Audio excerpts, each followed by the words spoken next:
29 days ago, on January 6th of 2021, insurrectionists attacked our Capitol, seeking to overturn the results of our nation's election. 29 days ago, the glass in and around this very chamber was shattered by gunshots, clubs, by individuals seeking to restrain and murder members of Congress duly elected to carry out the duties of their office. 29 days ago, Officer Sicknick, who just laid in honor yesterday in our nation's capital, was murdered on the steps just outside this hollowed floor. 2 Capitol police officers have lost their lives since, in addition to the 4 other people who died on the events of January 6th. 29 days ago, food service workers, staffers, children ran or hid for their lives from violence deliberately incited by the former President of the United States. Sadly, less than 29 days later, with little to no accountability for the bloodshed and trauma of the 6th, some are already demanding that we move on, or worse, attempting to minimize, discredit, or belittle the accounts of survivors. In doing so, they not only further harm those who were there that day and provide cover for those responsible, but they also send a tremendously damaging message to survivors of trauma all across this country, that the way to deal with trauma, violence, and targeting is to paper it over, minimize it, and move on. Sadly, this is all too often what we hear from survivors of trauma as the reason why they don't get care, that what they experienced wasn't bad enough or too bad to talk about, or that they are afraid of being invalidated, accused of exaggeration, or making a mountain out of a molehill. As a result, thousands, if not millions, deny themselves the care that they need and deserve to live better lives. 29 days ago, our nation's capital was attacked. That is the big story. And in that big story reside thousands of individual accounts, just as valid and important as the other. Tonight, for this special order, we will begin to hear and commit to the congressional record just some of those many stories. I thank my colleagues who have bravely come forward today to share their accounts.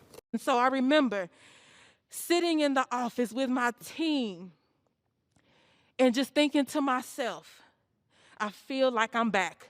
At this very minute, I feel like I'm back. I feel like this was one of the days out there on the streets when the white supremacists would show up and start shooting at us. This is one of the days when the police would ambush us from behind trees and from behind buildings, and all of a sudden now we're on the ground being brutalized. It felt like one of those days, and I just remember taking a second thinking, if they touch these doors, if they hit these doors the way they hit that door, if they hit these doors and come anywhere near my staff, and I'm just going to be real honest about it, my thought process was, we banging to the end.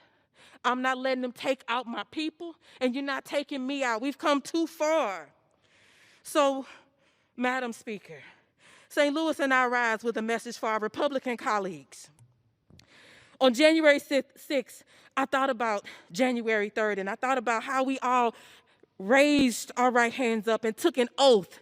Each and every one of us on this very floor, we swore that we would support and defend the Constitution of the United States against all enemies, foreign and domestic.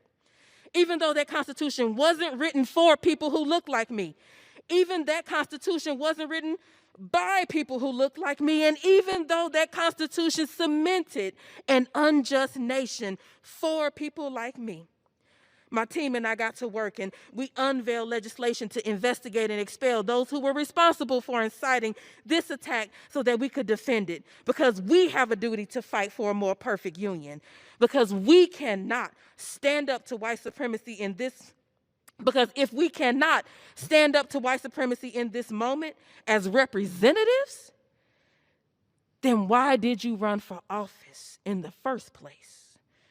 No matter what district you represent, No matter where you live, no matter Democrat or Republican, you represent a district that is on average about 700,000 people, meaning you have to resent those who love you, those who despise you, those who voted for you, those who swear they'll never cast a vote for you, people who talk like you and people who don't look like you.